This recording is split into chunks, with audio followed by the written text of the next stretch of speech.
So I spent my life listening to my father play.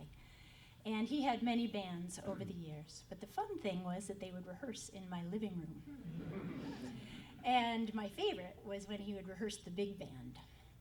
I'd come home from school and open the door, and there'd be all these musicians in my living room.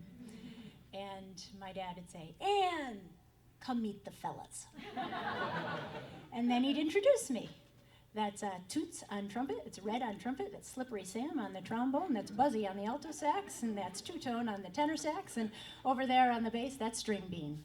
We call him String Bean because he's so fat. And over there on the drums, that's Fats.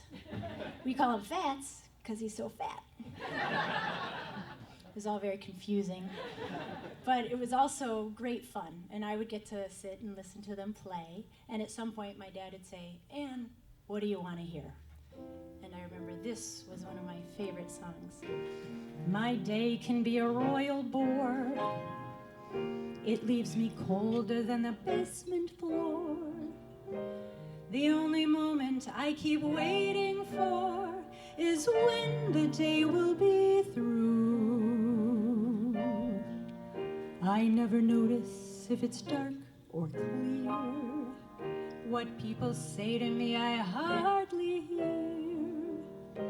The passing hours are an endless year until